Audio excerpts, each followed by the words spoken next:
Our final Chapter 6 video lecture focused on what's called the moving average cost approach with the perpetual inventory system. We call this a moving average cost approach because the average cost is going to change every time we purchase additional inventory using the perpetual inventory system. Ready to get started? Let's go. So again, with the perpetual inventory system, you must compute your cost of goods sold on each individual sales day. So once again, on July 6th, we sold 9 units. You must also look at your purchase dates, okay? So on July 6th, only thing we had available was the 13 units from beginning inventory that cost $115 a piece. Therefore, on the moving average cost approach, you would take the 9 times the 115. Therefore, your cost of goods sold will be $1,035 for the July 6th. So notice that under all three methods, the cost of goods sold on July 6th was the same because all we had available on that date were the ones from our July 1st inventory. Okay? Here's where it gets a little bit more challenging with the average cost approach. Now, you look at the date, we go in order. We have the July 1st transaction. We've accounted for the July 6th sales date. Next up, we see we purchased 6 more on July 11th. Before I can do my July 14 calculations, I must first determine, come over here, what is my average cost of my ending or of my inventory. So what we have are 4 units at $115 a piece, right? Because I sold 9 of those 13. And we purchased 6 units now at $123. So multiply the quantity and the unit cost. So let me do quantity here of, that means number of units. This is unit cost, all right? So that we're not confused, this is total. So 4 units at $115 a piece, total cost would be $460. Then we have 6 units at $123 a piece. That total cost would be $738. So now you're going to add those together. That'll give you a total cost of $1198, and the total number of units is going to be 10. So now you must calculate your average cost per unit based upon the current amount of items we have left in the inventory. So you will multiply divide the $1198 total cost, divide that by the quantity, which is 10. Therefore, currently, our average cost per unit is going to be $119.80.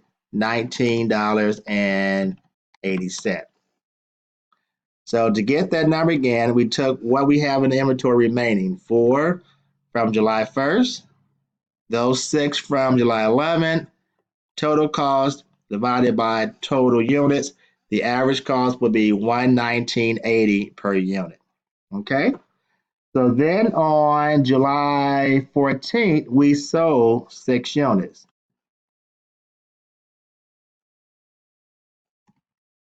You're going to take those 6 units times your average cost per unit, which is going to be $119.80.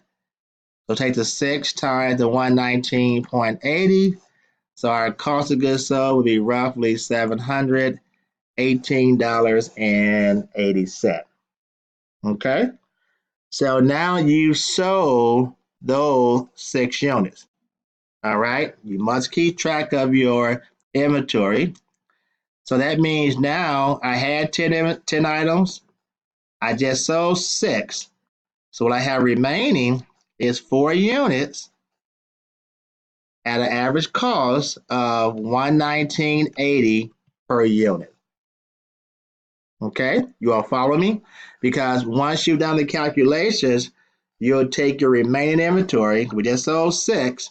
I mean, we have 4 remaining, And the average cost of those four is going to be $119.80 per unit.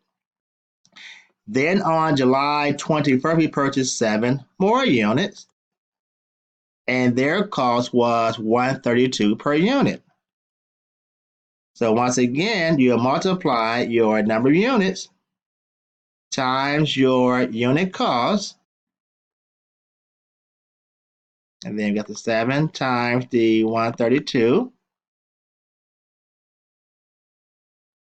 That'll give us a total of 11 units at a total cost of $1403.20. Let me make sure those, yep, $1403.20. Now to get the average cost, take your total cost, divide that by 11 number of units. And so now your average cost, now round to the nearest cent, is roughly $127.50 is going to be our new average cost per unit. Okay? So on July 27th, we sold 6 units. So I'll take that should be COGS. There we go. I'll multiply those 6 units times my average cost per unit.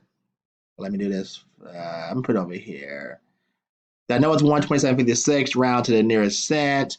I was trying to get the, well, I'll put 127.56 over here. So 6 times 127.56, but I'm going to use the average, the actual number, 6 times this.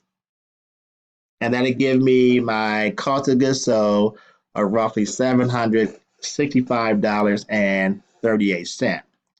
So notice that every time we acquire additional inventory, that's going to change our average cost per unit. It's what we call a moving average cost. So note that first the average cost was $115 on July 6th. That came from the July 1st purchase date of $115 a unit. Then it changed to $119.80. That was a combination of what we had remaining from July 1st plus our July 11th purchase at $123.